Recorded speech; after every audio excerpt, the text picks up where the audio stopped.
Praise the Lord. सभी विश्वासी भाई बहनों को प्रभु यीशु मसीह में मेरा प्यार भरा नमस्कार। बाइबल शिक्षा चैनल पर आप सभी का स्वागत है। आज दोस्तों मैं आपके लिए बाइबल से मूसा की कहानी का संक्षिप्त विवरण लेकर आई हूँ। तो चलिए दोस्तों वीडियो स्टार्ट करते हैं।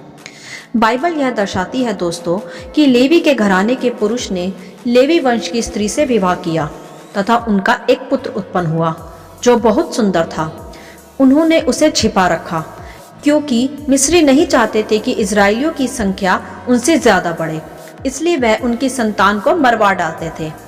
परंतु लेवी स्त्री ने अपने पुत्र को 3 महीने तक छिपा रखा। जब वह और उसे ना छिपा पाई तो एक टोकरी में डालकर उसे पानी में बहा दिया। जब टोकरी दूर तक गई तो वह फिरौन की नदी जिसमें उसकी बेटी नहा रही थी वहां पहुंची। फिरौन की बेटी ने व उसकी सखियों ने वह टोकरी देखी तथा उसे खोला तो एक बच्चा रोता हुआ मिला। फिरौन की बेटी को वह बहुत ही सुंदर और अच्छा लगा और उसने उस बच्चे को अपना बेटा बना लिया और उसका नाम मूसा रखा। जब मूसा जवान हुआ और उसे पता चला कि वह एक इब्री है, तो जब वह यह देखता कि मिस्री इब्रियों पर दुख की ताड़ना करते हैं तो उसे बहुत बुरा लगता। वह उन्हें समझाता कि वह ऐसा ना करे, परंतु मिस्री उसकी बात नहीं सुनते थे। यहाँ हम देखते हैं दोस्तों कि इजरायली इस पीड़ा को सहते सहते यहोवा की दुहाई देते थे। तब एक समय ऐसा आया कि परमेश्वर ने उनका करहाना सुना। एक दिन मूसा भेड़ बकरियों को चरा रहा था। वह भेड़ बकरियों को चराता हुआ परमेश्वर के पर्वत के पास पहुंच गया तो उसने वहां एक जलती हुई झाड़ी देखी। उसने देखा कि झाड़ी जलती है पर भस्म नहीं होती। तब मूसा ने सोचा, मैं वहां जाकर देखूं यह कैसा आश्चर्य कर्म है। तब वहां से परमेश्वर की आवाज को मूसा ने सुना। परमेश्वर ने कहा कि यहाँ मत आना और अपने पांव की जूतियां को उतार दे, क्योंकि जिस स्थान पर तू खड़ा है वह एक पवित्र स्थान है। मूसा ने वैसा ही किया। दोस्तों, हमें भी परमेश्वर की उपस्थिति को सदा आदर देना चाहिए जैसा मूसा ने दिया। इसके पश्चात परमेश्वर ने मूसा को कहा कि मैंने अपनी प्रजा इजरायलियों की दुहाइयों को सुना है, इसलिए मैं तुझे मिस्र के राजा फिरौन के पास भेजता हूँ कि तू उन्हें वहां से निकाल लाए। परंतु मूसा ने कहा कि मैं योग्य नहीं हूँ प्रभु जो ये काम कर सकूं। तब परमेश्वर ने कहा, मैं तेरे संग संग चलूंगा। जी हाँ दोस्तों, परमेश्वर अपनी महिमा के कार्य हमसे करवाता है तो वह कभी भी हमें अकेला नहीं छोड़ता। फिर मूसा ने कहा, जब मैं इजरायलियों के पास जाऊंगा और वह पूछेंगे कि तू किसके नाम से आता है तो मैं क्या कहूंगा। फिर परमेश्वर ने कहा, उनसे कहना जिसने मुझे भेजा है उसका नाम मैं हूं है। जी हाँ दोस्तों, परमेश्वर का नाम मैं हूं है। उसका नाम पास्ट या फ्यूचर नहीं, ऑलवेज प्रेजेंट, ओमनी प्रेजेंट, मतलब जीवन के अंत तक सदा उपस्थित है। फिर परमेश्वर ने मूसा को अपने कार्य करने के लिए एक लाठी दी जिससे वह चिन्ह और चमत्कार कर सके और इजरायली मूसा का विश्वास कर पाए। आगे हम देखते हैं दोस्तों, मूसा यह सब बातें इजरायलियों को बताने को जाता है तथा इजरायलियों ने भी यह सब सुनकर मूसा का विश्वास किया, क्योंकि दोस्तों परमेश्वर अपनी प्रजा के हृदय की भूमि को खुद ही तैयार करता है। इसके पश्चात मूसा राजा फिरौन के पास जाता है तथा उससे कहता है कि परमेश्वर यहोवा यूं कहता है कि मेरी प्रजा के लोगों को छोड़ दे कि वे जंगल में मेरी उपासना करें तथा मेरे लिए पर्व करें। परंतु राजा फिरौन मूसा की बात नहीं सुनता क्योंकि वह एक हठीले मन का राजा था। दोस्तों, यहाँ एक बात ध्यान देने की यह है कि राजा का मन परमेश्वर ने हठीला बनाया था जिससे वह अपनी प्रजा पर यह प्रकट कर सके कि वह सिद्ध, जीवता व उनके पुरखाओं का परमेश्वर है। इसके पश्चात हम देखते हैं कि फिरौन ने इजरायलियों पर और अधिक परिश्रम के काम डाल दिए। तब मूसा ने फिरौन को फिर समझाया परंतु वह नहीं माना। तो यहोवा ने मिस्रियों पर कुछ विपत्तियां भेजनी शुरू की। पहले परमेश्वर ने फिरौन की नदी में लहू का सा रंग कर दिया, वह तब भी नहीं माना। फिर परमेश्वर ने मेंढकों तथा टिड्डियों को छोड़ा, वह तब भी नहीं माना। ऐसा करके परमेश्वर ने कई विपत्तियां मिस्रियों पर भेजी परंतु राजा नहीं माना। सबसे आखिर में परमेश्वर ने पहलोटे की मृत्यु की विपत्ति उन पर डाली।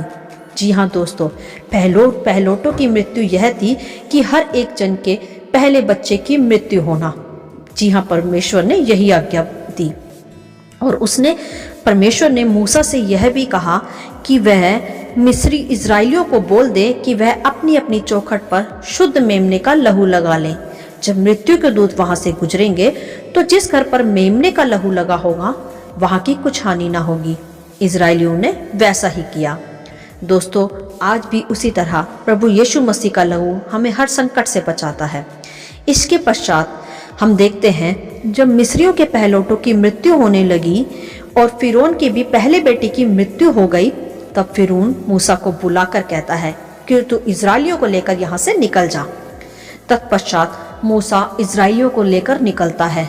तब परमेश्वर उन्हें छोटे रास्ते की बजाय लंबे रास्ते से ले जाता है, जिससे परमेश्वर इजरायलियों को बहुत सी बातें सिखा सके, हर परिस्थिति का सामना करना सिखा सके, कमी घटी में जीना रहना सिखा सके तथा हर संकट में उनको तैयारी के साथ जीना सिखा सके।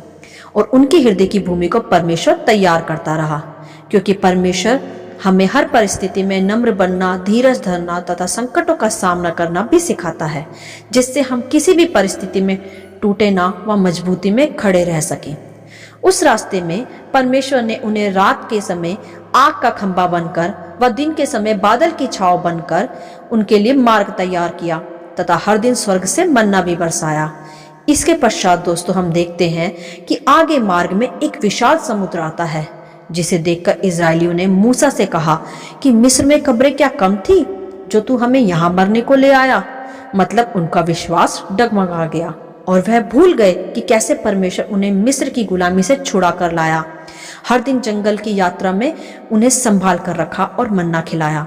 दोस्तों, हमें विपत्ति के समय साहस नहीं छोड़ना चाहिए और हमें अपने विश्वास को नहीं छोड़ना चाहिए। जो परमेश्वर आकाश और पृथ्वी की रचना कर सकता है, वह हमें हर विपत्ति से भी छुड़ा सकता है। इसके पश्चात हम देखते हैं कि मूसा ने इजरायलियों से कहा, डरो मत, चुपचाप खड़े खड़े वह काम देखो जो यहोवा आज तुम्हारे लिए करेगा, क्योंकि जिन मिस्रियों को तुम आज देखते हो उन्हें फिर कभी ना देखोगे। तब मूसा ने परमेश्वर का धन्यवाद किया तथा वह लाठी उठाई जो यहोवा ने उसे दी थी। तो तभी वह विशाल लाल समुद्र दो भागों में बट गया तथा बीच में सूखी भूमि दिखाई देने लगी। तब सभी इजरायली सूखी भूमि पर चलने लगे, समुद्र पार कर गए। तभी अचानक फिरौन व उसकी सेना वहां आ गई, क्योंकि परमेश्वर ने ही फिरौन के मन को कठोर किया था, जिससे परमेश्वर की महिमा इजरायलियों पर प्रकट हो सके।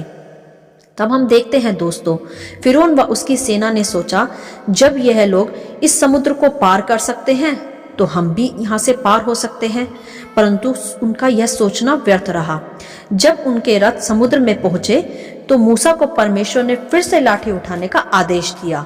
जब मूसा ने फिर से लाठी उठाई तो फिर से वह समुद्र बन गया तथा फिरौन व उसकी सेना वहीं डूब के मर गए।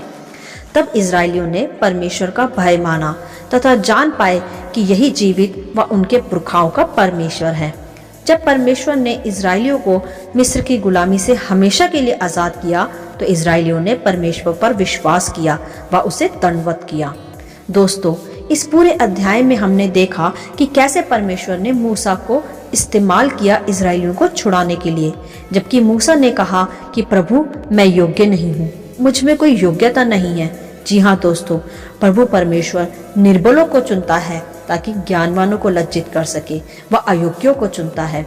इसलिए जो कोई भी अपने को अयोग्य समझता हो या यह विचार करता हो कि वह किसी काम के योग्य नहीं, उसमें कोई टैलेंट नहीं, तो ध्यान दें कि परमेश्वर जिसे चाहे अपनी महिमा के लिए इस्तेमाल कर सकता है, क्योंकि वही बुद्धि और ज्ञान की बातें सिखाता है अपने सामर्थ्य के काम को करने के लिए। और दूसरी बात हमें यह सीखनी है कि कभी भी हमें अपने अंदर विश्वास की कमी नहीं लानी चाहिए, ना ही विपत्ति में साहस छोड़ना चाहिए, क्योंकि परमेश्वर ही हमें सभी विपत्तियों व संकटों से छुड़ाता है। वह कहता है कि अपनी चिंताएं मुझे दो, मैं तुम्हें छुड़ा सकता हूँ और तुम्हारी सभी कल्पनाओं को सिद्ध बना सकता हूँ, जैसा उसने इजरायलियों को लाल समुद्र से पार किया। दोस्तों, हमें यह सीखना होगा, चाहे कितनी भी कठिनाइयां आ जाए, आंधी तूफान आ जाए, जिस परमेश्वर ने हमें अब तक संभाला है वह हमें आज भी संभालने के योग्य है।